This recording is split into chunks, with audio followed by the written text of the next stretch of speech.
Hello everyone, it's Nick Peters, the gaming theologian, and I affirm the virgin birth. We're going...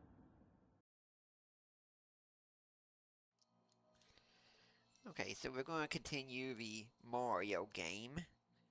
Again, anytime I've gone through this game, I've always used Luigi, so this has been a stretch for me here. But the question I'm asking tonight comes from Numbers 31. See, I just recently got done reading a book by a atheist lawyer, and my going over this book left me thinking, God, if I'm ever arrested for anything and I need a lawyer, please not this guy. The argumentation was that offer. It's called Cross-Examine. The guy's name is John Campbell. I dealt with his material once before, but a friend of my channel wanted me to go through this book and see what I thought about it, which I did. And what I thought about it was, well, not much. I've been reviewing it, writing reviews of it for a while. I started publishing them on my blog at deeperwatersapologetics.com last night, so you can see some of that there. It's going to take us a while to get in the swing of things again. But one story I started thinking about that he wrote about was what takes place in Numbers 31. Now keep in mind what I'm doing here, since I'm playing a game at the same time, I can't exactly look at the text. So I'm having to go from memory on this. I don't write out a script when I do these shows, because anything can happen, and I speak just freely. Kill all the women who haven't slept with a man, and the rest you can keep for yourselves.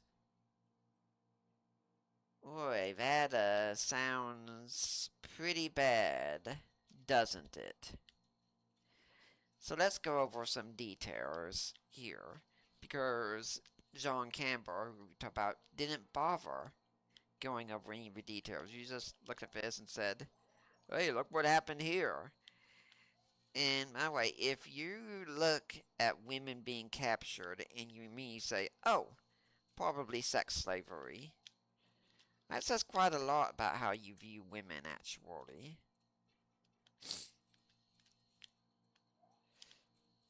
So, what's going on here?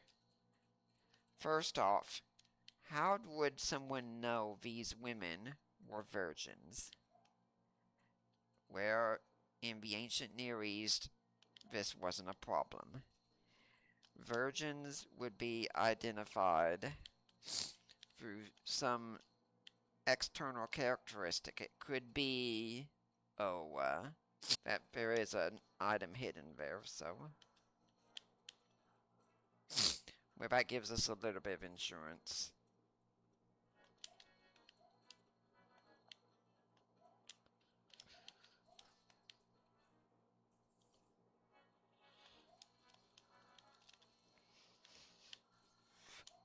Yes!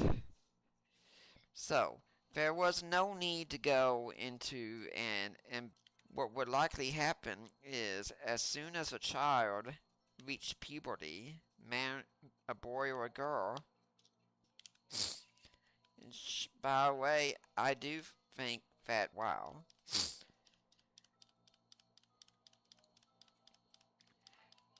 Now, so, here we have a bunch of people who Moses went to war against. I was doing so well, too.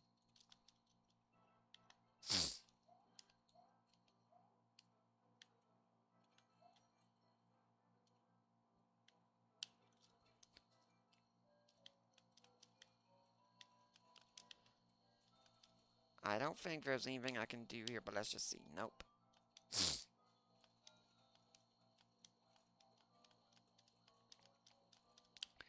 ultimately, this is a pretty bizarre level of underwater elevators with no purpose to them.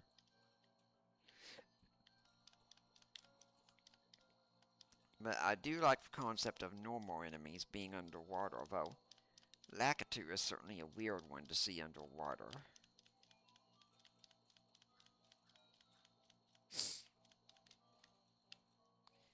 Lakitu doesn't even throw any spiny eggs out at you. Okay, those bloopers I think are going to be the hard part to get past in this level.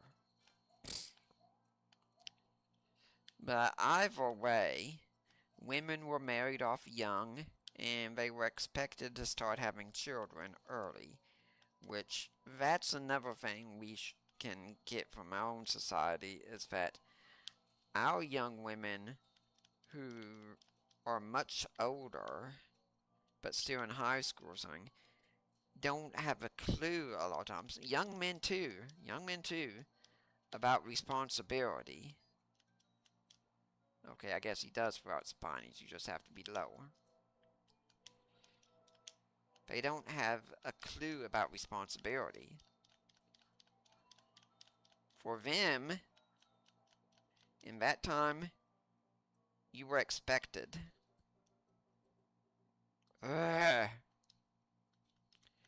You were expected to be responsible for raising a family immediately. That would have meant you would have spent years learning underneath your parents very early on the necessary duties to provide for a household. Women would learn necessary homemaking skills, and men would be learning some kind of trade whereby they could provide for their family and quite possibly also how to fight. Why don't we teach responsibility like that anymore? Our young women are having struggles deciding what they want to wear to school the next day. Their women at that time were raising families. Okay, I think that's going to be the way we're going to get past these things. Ultimately, this level is not as hard as a lot of the other ones. War 9 is in some ways a reprieve. But, you know, we still have to ask the question for descendants exactly what they did. And they ended up having children by their own, because the Bible doesn't paint over the sinfulness of man. But at any rate, this is what happened. So, to some extent, these people were distant cousins of a people we could have kept going, but I didn't want to risk it. These people were distant cousins of the people of Israel. And who were the Midianites? They came underwater. I do not on here. Where now we have to go back a little bit further. And we're going to go to Numbers 22. And, by the way, if we come across a warp zone, I'm making sure I don't take it, because we're going to go through every level in this game. We get to Numbers 22. And then this is where the Israelites are near the Jordan, so they're about to cross. And God's already told the Israelites, hey, see those Moabites over there? You're not getting any of their land. Not a bit. Okay. But the king of Moab is still scared. So he hires a guy named Balaam to come and curse Israel for him. Now, you might live in a world where you think curses like that don't really matter, do they? Well, in their world, they did. In a sense, Balaam was even a professional curser, which sounds weird enough, but he was hired specifically for his prowess, because surely he could bring about the destruction of Israel by pronouncing a curse on them. And he comes and repeatedly says he won't do such a thing. But while he won't curse them, he does have another idea. And it's never explicitly said, but I can recall in text. That is so wrong. That this is what happens, and that Balaam specifically suggests this. But his plan, it is an interesting one, where he says, look, if you can't beat them through a curse, these are a covenant people. Get them to violate the covenant of their God. Okay, well, how are we going to do it? Are we going to wave a piece of bacon in front of him or something? Nah. Here's another thing to try. Get some women out there. That'll do it. And that's exactly what they do. Now, keep in mind, Israel is just on the verge here. They could enter the promised land from right here easily, be leaving everyone alone, moving on.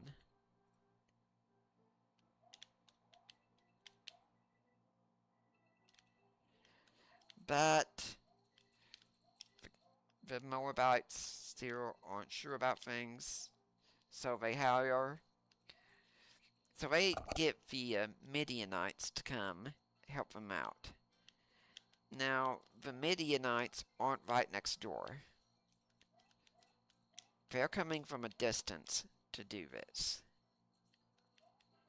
And it's a distance of about a journey of, about 2 to 3 days or so for them to do this. So that means we have to think about what was really going on here.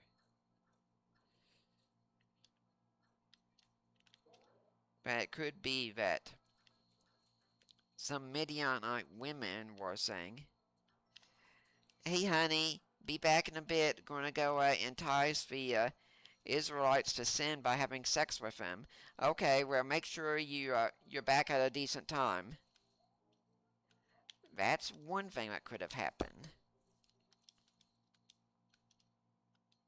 Or it could be the husbands and wives colluded and said, sure, we'll do this. And that's what they did.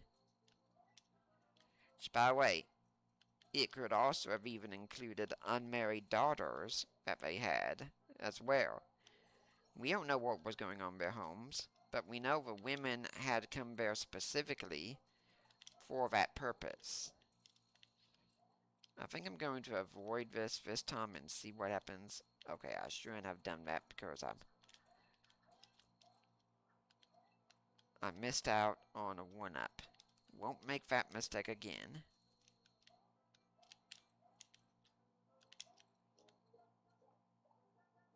Thought I could save a little bit of time so I wouldn't be stressing out as much at the end of the level. The benefit with this level, at least, is that there's enough extra lives so I don't have to worry about a lot of things.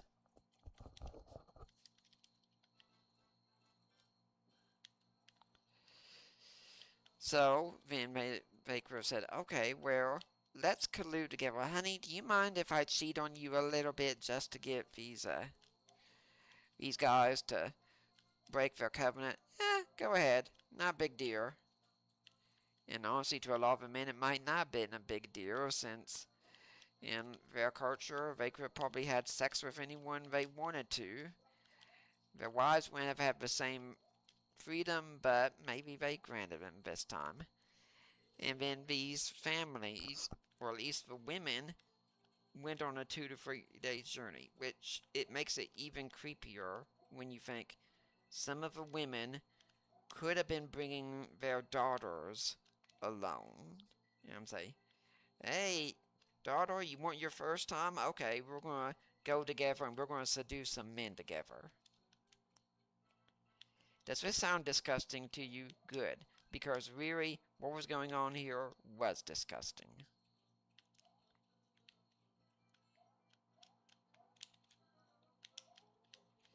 So, then we get to Numbers 25, where this whole thing takes place. Even the point where one man takes a Midianite woman and passes right in front of Moses and everyone else to take her inside of a tent, and we all know what was going on in there. Where so did, I think it was Phineas, who knew what was going on there as well. And what did he do in response? Well, here's something about how seriously he took this. He goes and he gets a spear, and he walks right into that tent while those two were going at it together, and drives a spear right through them. Yeah, he wasn't messing around. Right through the two of them. Well, that showed Israel that, yeah, we're not messing around about this. And that's how it all ended. We know later on that Balaam was executed. For you didn't notice, Balaam was most likely the one who told them this plan in order to get Israel to sin. That was the whole deal. Break the covenant promise. Get them to be unfaithful to Yahweh, and they will lose their blessings of him, and your people will be safe. Not realizing their people were already safe, maybe because God had said, don't do anything to Moab. And had they just been left alone, they would have passed through into the Jordan, and everything would have worked out okay. But that's not what happened.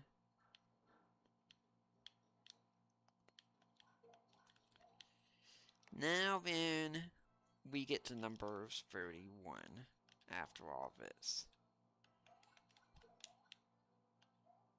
Which, anyway, this level is actually considerably easier so far than a lot of the others, but we're getting into the worst of the worst eventually. Well, I'm kind of surprised I have firepower this late in the game. Yeah, and somehow we got to the clouds.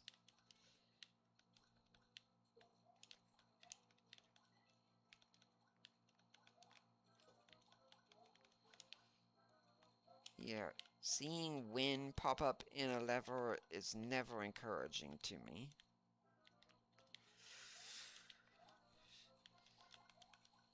And in this case, Israel goes to war now.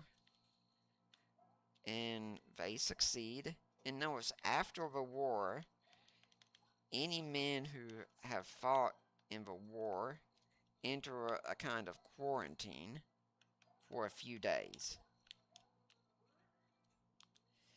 Trust me, if you are wanting to capture a woman for a sex slave, you want to go right then and there, I suspect. You don't want to say, okay, got her, gonna wait a week. But they're forced to. But now someone like John Cameron would say, okay, well, what happened with these young girls then? Probably entered regular service in Israel. After all, the Israelites lost 24,000 people, I think, at the Battle of Peor when this happened. What needs to happen is they need their numbers replenished. These kids probably would have been single-digit ages and would be basically doing regular household chores, learning to cook and clean and all this stuff. They would not have been sex slaves.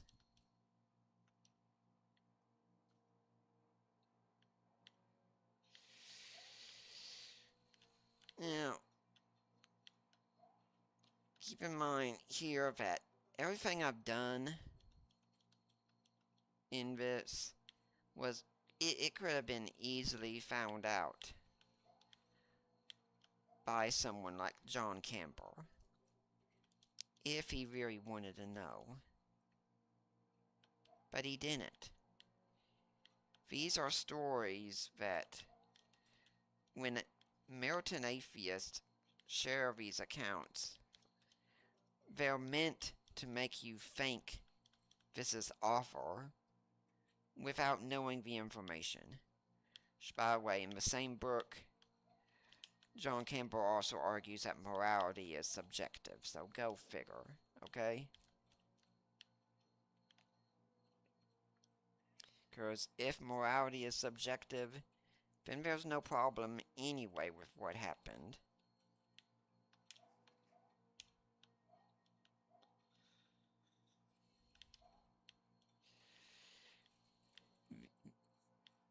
They don't want to look at these stories because they don't care about what really happened. I thought you could do that. That makes it so much easier. Although that one did just come right back. Kind of have to jump a little bit to keep your balance. It's very odd how that works.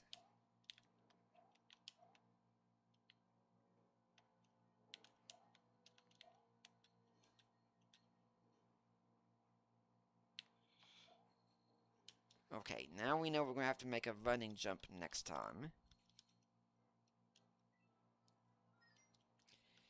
These stories are meant to incite your emotions and think, how dare God do that?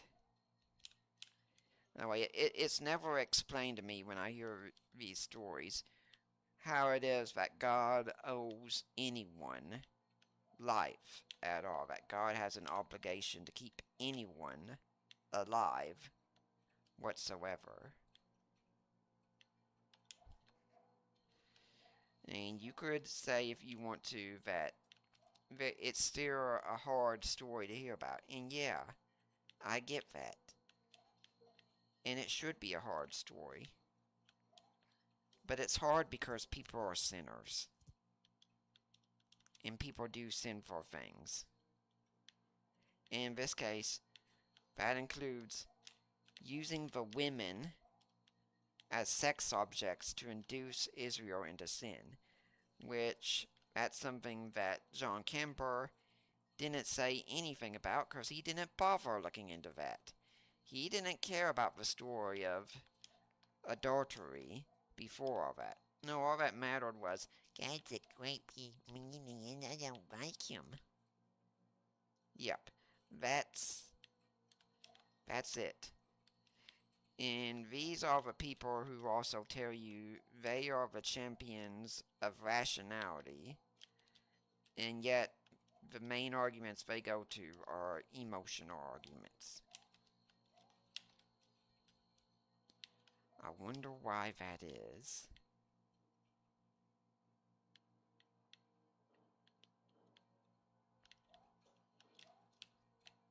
I have no idea how that happened, but I'm not complaining. Maybe, just maybe, a lot of their atheism is actually emotional. Again, people, I'm not using save states on purpose here. We've come this far without using them. We're not going to change that now. That could have been so good if I'd done that right. When you look at any of these Old Testament stories, it's good to try and figure out what the historical context is. Atheist writers, they don't care about giving you this context. But let's humor John Campbell even more with, since we got half an hour here, another possible thing he could say about obviously, oh, so they got sold into slavery. Why didn't the Old Testament God ever say anything against slavery? He even gave rules for how slavery was to be done in the Bible. Yes. And here's why. This might sound like a shock to people to hear, but people need jobs to provide for themselves. And I didn't have much choice there. And believe it or not, while the Israelites were wandering in the wilderness, they could not just go over to the Walmart and get a job. You actually had to work for someone else. And that working for someone else would mean you would be a servant of theirs. That person would provide for you room and board and everything else, often providing for you to take care of your own family as well, so that you could survive and they could survive. In many ways, it's not that different from the concept we have today. I gotta have a little bit more patience here. Where we go out and we work for someone else. Except if anything, we usually get a little bit less. They don't provide us with room and board for free. The Israelites did. This is not to say the system was ideal. Israelite law was never meant to give a utopia on earth. Israelite law took the people where they were to get them to where God wanted them to go. At least that was the hope. The people didn't do so good at that. But the hope was they would learn how they were supposed to live. Now at this point also, I do want to remind you all that I also work for what I do. And one of the things you can do to help me out with that is to be a supporter of what we're doing here. I mean, I had to go and do the looking up on this passage that I've had to do for years in order to talk to you all about it. I do a lot of reading for those of you who don't have the time to do it. You know, if I could get that to work, that would be beautiful. I meant the jump, just to be clear.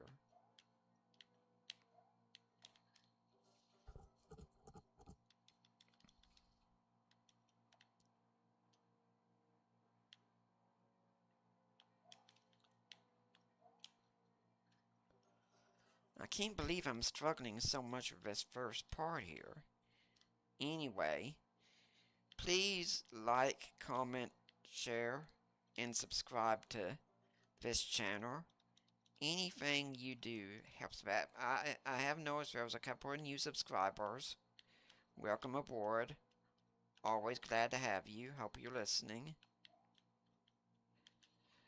But if you are a subscriber, please share.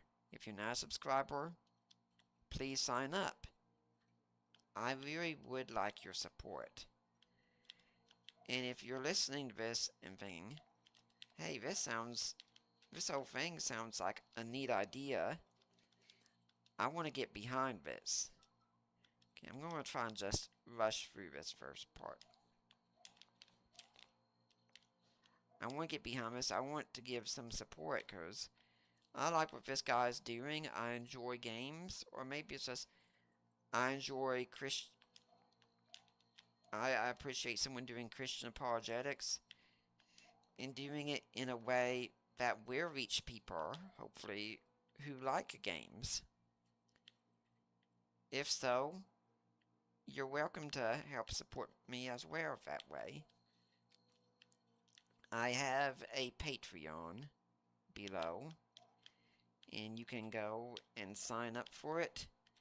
And what do I encourage people to do? What I think is the minimum on Patreon? $5 a month. Okay? That's not a lot. You can probably get a cup of coffee for that much.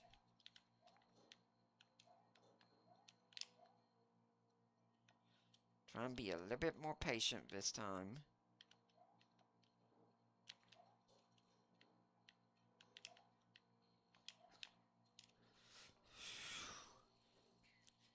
See, you have to hit on that and jump at just the right moment.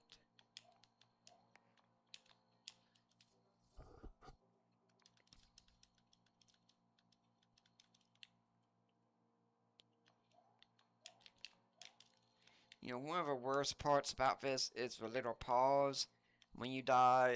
It's like the game is looking at you and say, hey, you screwed up. Isn't that funny? Yeah, it's hysterical. Anyway, go and become a supporter. $5 a month. I don't think that's asking too much. And if you can't do that, share us. You can find someone else who can. That's okay. I mainly want you all to enjoy what's going on here. Although, definitely, if you become a supporter, that will help me out to keep doing this. Also, I've put a link to my Discord this time down here because I've told you all about it before, but I never put up a link to it. It's the Gaming Theologian Discord. I don't have a lot of people in here yet, but I'm hoping to get more. So we can get together and discuss games, Christianity, apologetics, being on the spectrum, men can get help for divorce, everything. Yeah, I forgot my strategy this time. My way, if this castle is this hard, you all don't want to think about what the rest of the castles are going to be like in these bonus levels.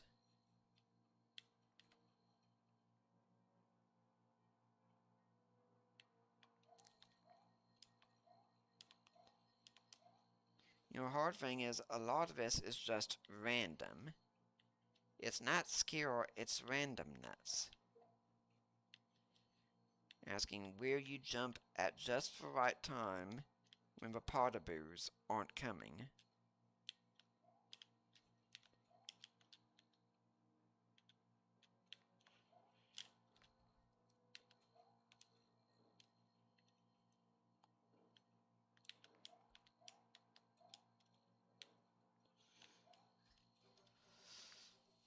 Cheap, cheap, cheap. And no, I'm not referring to the enemy.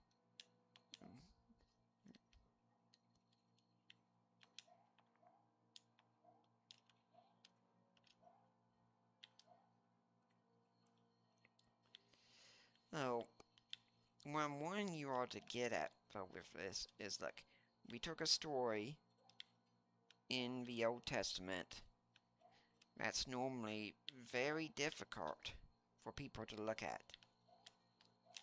And I understand that difficulty, okay? It makes sense. We are very far removed from the culture of ancient Israel. We do not understand it as we should. And by the way, this is also coming from a period where we're supposed to, you know, celebrate diversity and value different cultures, unless it has to do with the Bible, and then it's wicked and horrible, and don't you dare think about it. I mean, Muslim culture, yeah, that's cool. I mean, yeah, it still involves killing your enemies and enslaving people, but, it's not the Bible, so it's cool. It's amazing how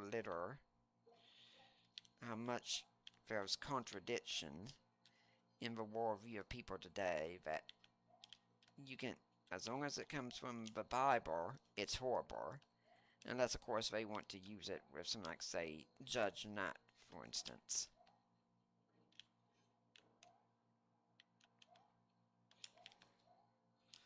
We made it.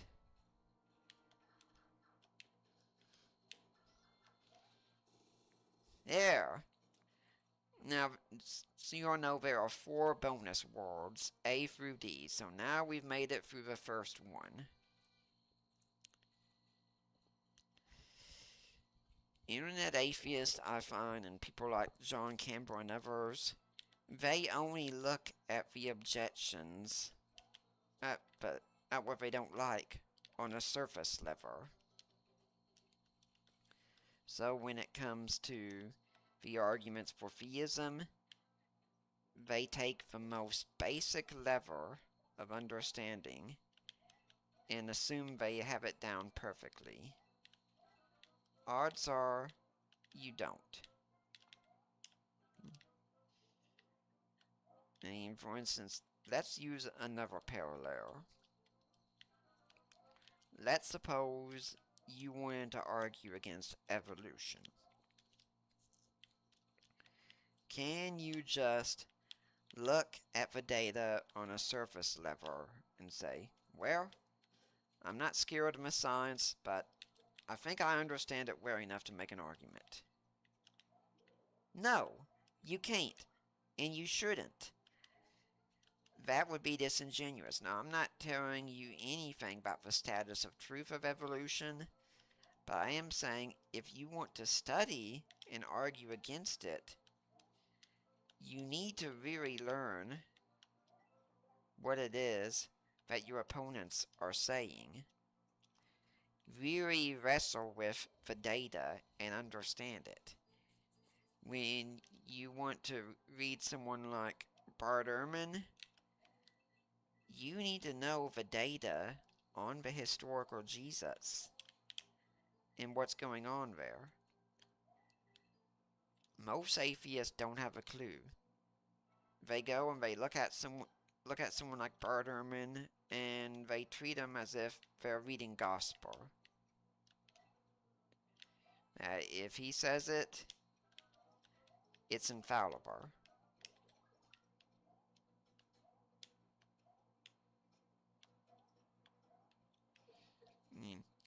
I still remember hearing Victor Stinger on Unbelievable years ago arguing about Christians not properly studying science, which, if they're not, I have just as much problem with that as he does. In fact, actually, I'd say I have more of a problem with it because this is my side that's doing something ignorant. But when it came to the Bible, he says, oh, well, I rely on Bart Ehrman.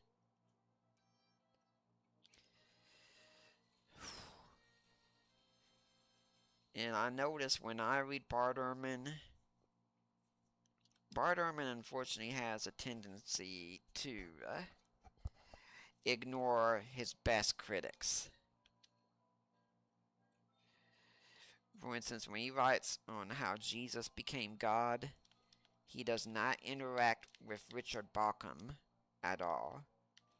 There's barely anything said about 1 Corinthians 8:6, which is one of the main passages. He does not look long at data that goes against his positions. That was weird.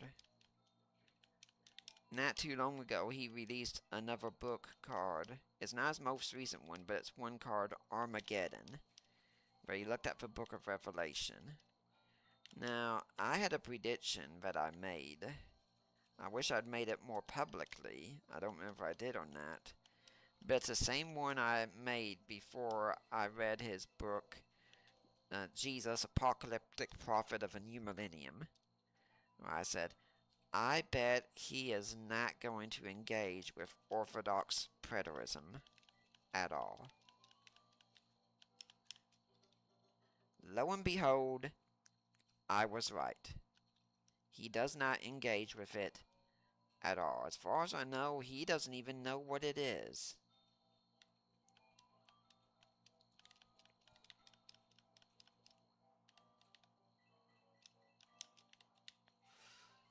There's that extra life.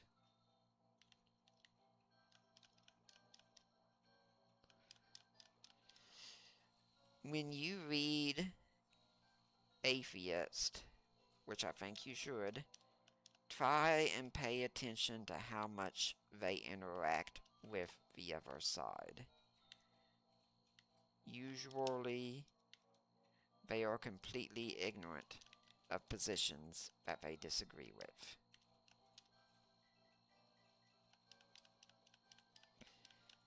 And I'd apply this rule to Christians writing books on apologetics as well. You better make sure you're interacting with your strongest opponents, what disagrees with you. And yes, I've taken some apologetics books to the proverbial woodshed, as it were, because they did not do this.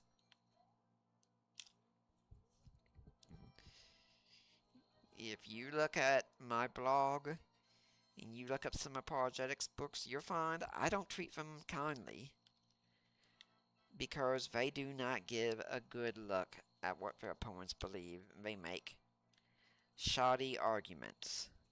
A lot of popular apologetics I really have no interest in whatsoever.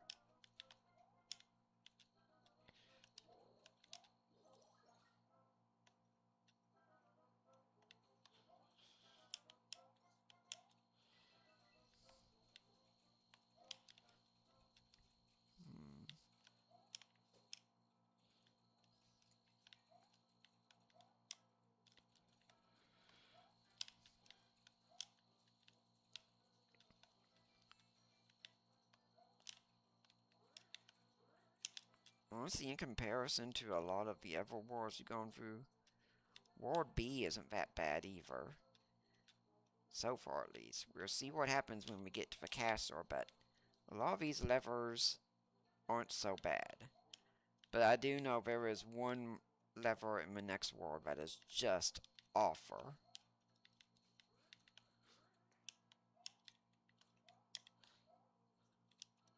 Okay, that was on me.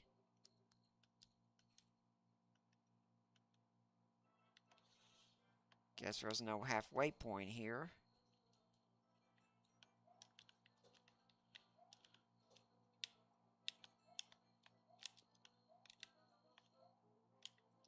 That was also on me. I can accept that.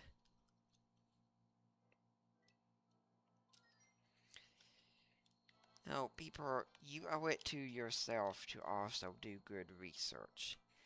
And I understand a lot of you might not have time to do a lot of those things, and that's why channels like mine exist, so that in your downtime, you can watch someone like me and get a lot of the information.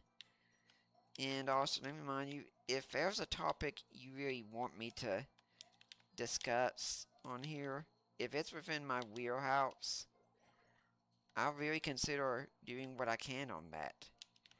Because this isn't a channel just for me to talk about what I want to talk about, but to talk about what you need to hear about.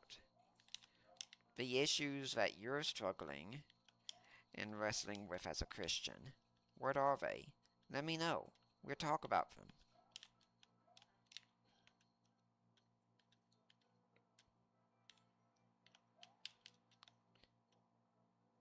Anyone else ever wondered where these bullets are coming from exactly, since they're so random? It's something I've never really understood.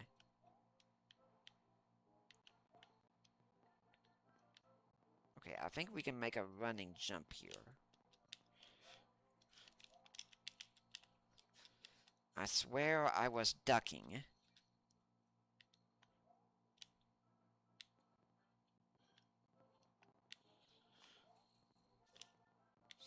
plan that out where?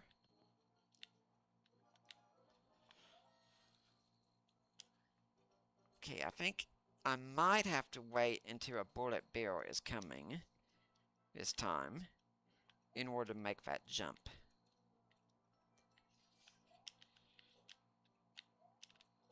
If so, that is another evil jump.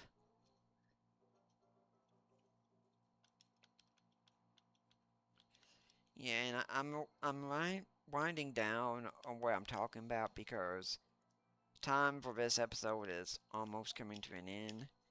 Now, I I am still putting up reviews of John Kemper's book on my blog site, so go check that out. It is indeed a very bad book. I went through and thought, this guy's a lawyer? Seriously?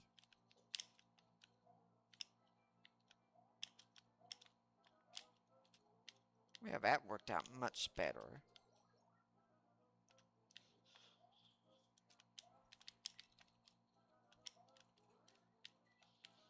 Hey, picking up a few extra coins never hurt anyone, right? Okay.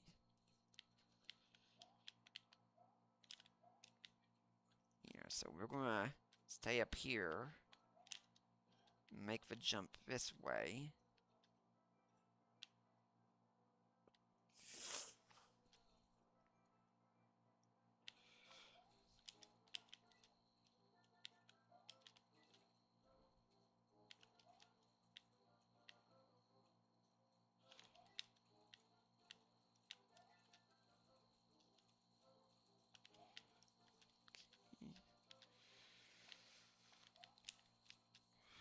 That was risky. Okay. I think we made this jump last time, so we're gonna make it again this time.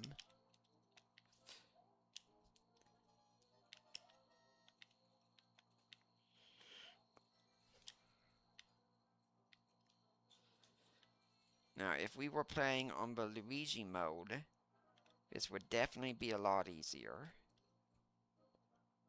Don't have time to wait for a bullet bill, so... Okay, we don't have to have a bullet bill there.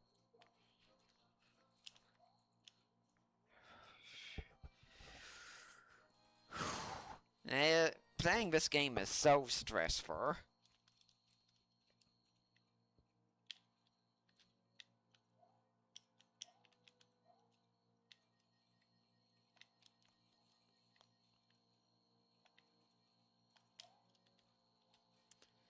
Yeah, there could have been a power up there, but I did not want to risk it. Let's just see what this level has first.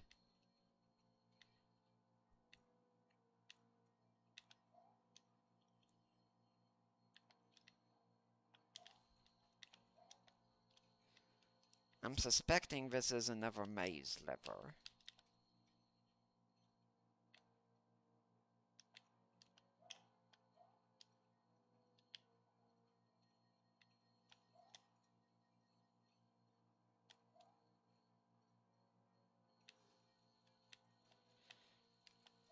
Now, how this is working, I'm not sure, honestly.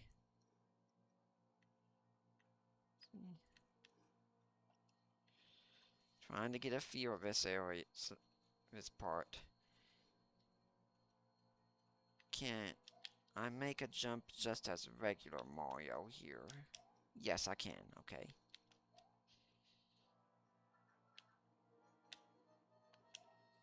Wow, first try. I am very pleased with myself with that one.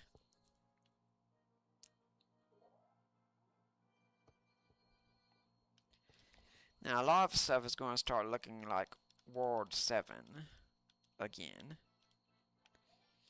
Which I think that is what it's based on, that they just repeated what happened that world and just, if possible to conceive, made it more difficult.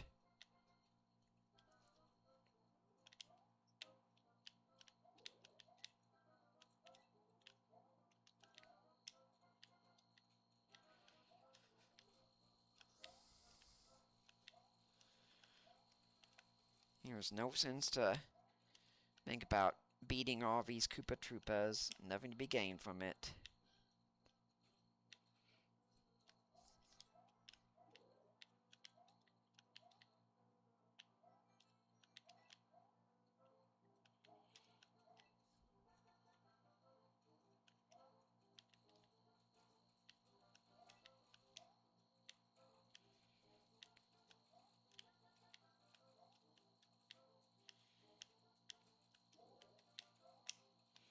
Well, that's a nice little bonus.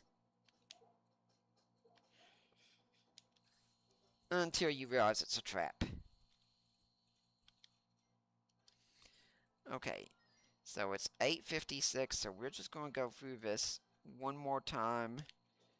When I run out of lives, that's going to be it for tonight. We got through numbers 31 a whole lot quicker than I thought we would because, like I said, I don't use a script.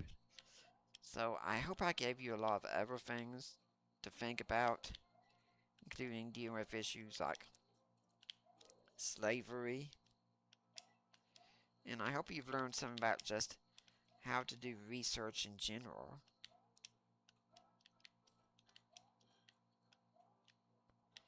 We know we don't want to get the Starman this time. At least if we do get the Starman sometime, we're going to not have him when we get here.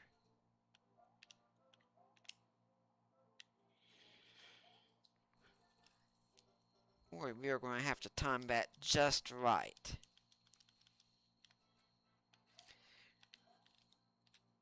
I really miss midway points of levers. Made it so much easier.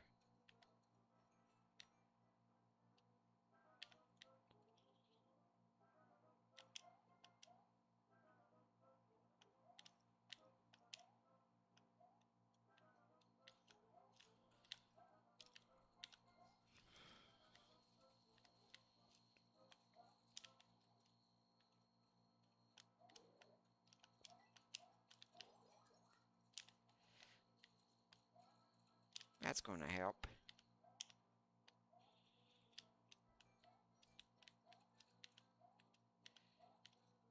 Just jumping around, seeing if there's anything I could get that way.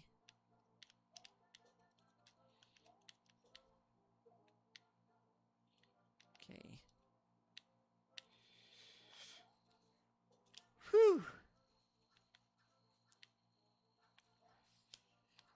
You know, it must be rough to be one of those Koopa paratroopers there and know your whole purpose on being there is just a suicide mission.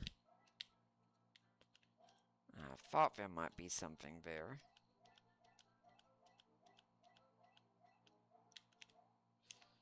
So now we want to jump so we can land on this Koopa paratrooper at just the right time. There, got it.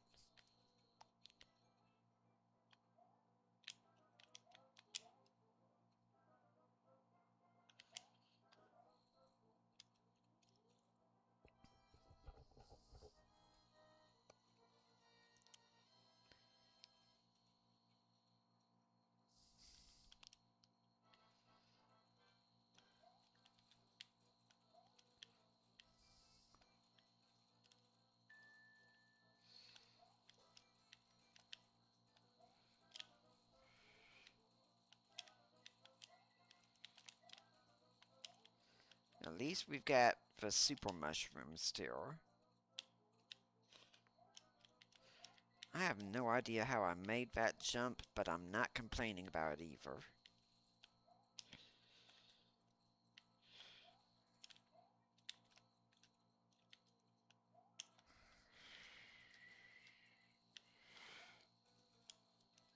Okay, I think this is going to be one of the more difficult parts to get past as Mario.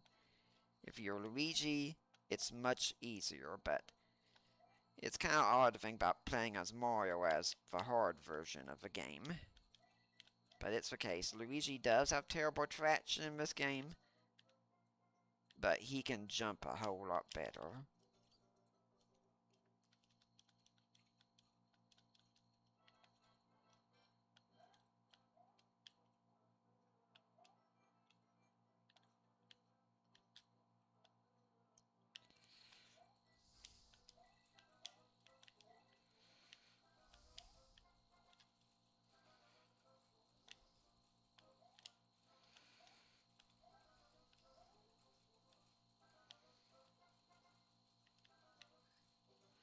There's something odd in the instruction booklet for the original Super Mario Bros. That says about Cheep that cannot be attacked from the air while she's in the water. Where could you even do that anyway?